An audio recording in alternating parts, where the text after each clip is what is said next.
National Herald का मुद्दा पिछले 11 सालों से पब्लिक डोमेन में है। आप सब उसको सुनते आए हैं। श्रीमती सोनिया गांधी और राहुल गांधी जी के ऊपर ईडी के द्वारा बनाए गए इस झूठे बुने हुए जाल का पर्दाफाश हुआ है। और आपको पता है 16 दिसंबर को पीएमएलए कोर्ट ने जो आदेश पारित किया वो कोई साधारण न्यायिक आदेश नहीं था। भाजपा के एजेंसी राज के चेहरे पर से वो आईना हटाने का काम किया और उस एक आदेश से लोकतंत्र का चेहरा चमक उठा। और मुझे लगता है ये फैसला उस दौर की पहचान बनेगा जहां विपक्ष को डराने की कोशिश की गई, जहां इन संवैधानिक एजेंसियों को बदले की राजनीतिक हथियार के रूप में इस्तेमाल किया गया। ये सत्ता के अहंकार को तोड़ता है, डर की राजनीति को निर्वस्त्र करता है और ये बताता है कि संविधान जिंदा है और अदालतें अभी झुकी नहीं है। नेशनल हेरल्ड के ऊपर घोटाले का ठप्पा लगाकर आजादी के इतिहास को कटघरे में खड़ा करने का काम कर रही है। ये भी उस आरएसएस मनुवाद और उसी सोच को आगे बढ़ाता है। अगर आप इसके पीछे की कहानी पढ़ेंगे कि मनरेगा के नाम से गांधी को हटाना, गांव के विकास को रोकना, नेशनल हेरल्ड के ऊपर इसके नाम से घोटाले का आरोप लगाना, स्वतंत्रता संग्राम की शाही को मनी लॉन्ड्रिंग की कालिक से ढक देना चाहते थे, जिसमें बीजेपी पूरी तरह नाकाम हुई। और पीएमएलए कोर्ट ने जब सवाल दागे, पूछा बिना एफआईआर मनी लॉन्ड्रिंग कैसे, आरोपों की वह पतंग जब खूब हवा में उड़ी, जब कोर्ट की अदालत में आई तो जमीन छू गई चिथड़े चिथड़े। ईडी की चार्जशीट पर मुकदमा नहीं चल सकता क्योंकि हवाबाजी से नहीं, रूल ऑफ लॉ कानून से चलता है। इलेक्शन डिपार्टमेंट बन चुका है ईडी।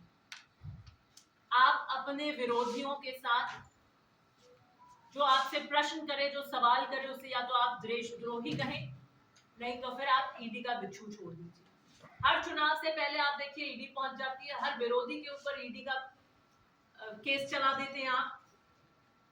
सरकार, भाजपा की सरकार इन संवैधानिक संस्थाओं ईडी सीबीआई द्वारा इनको सत्ता की वधशाला में तब्दील कर चुकी है।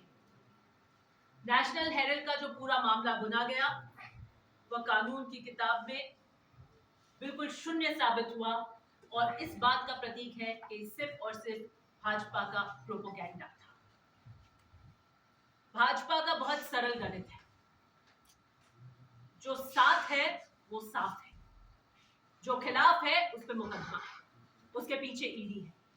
भाजपा के पास में एक चमत्कारी वॉशिंग मशीन है, जो उनके साथ जाता है वो धुल जाता है। सोनिया जी, राहुल गांधी जी ने भाजपा के सामने, उनकी दमनकारी नीति के सामने संघर्ष का ब्यौरा उठा रखा था। वो झुके नहीं। कांग्रेस इस मुश्किल दौर में भी गरीब के साथ में, वंचित के साथ और पिछड़ों के साथ उनकी आवाज बनकर खड़ी रही।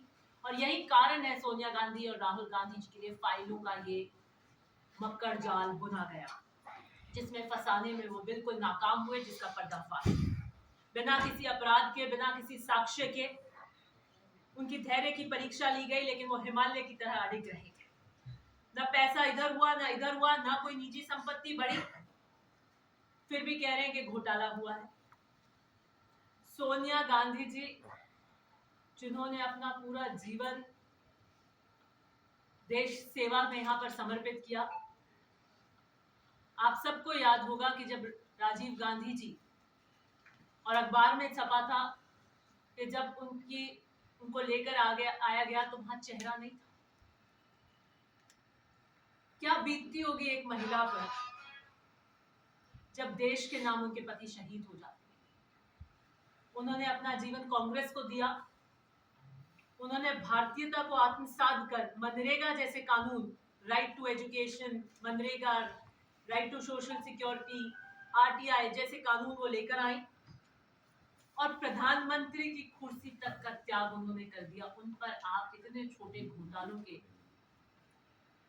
आरोप लगाना चाहते हैं। सिर्फ प्रतिशोध की राजनीति से ये बहुत दयनीय है।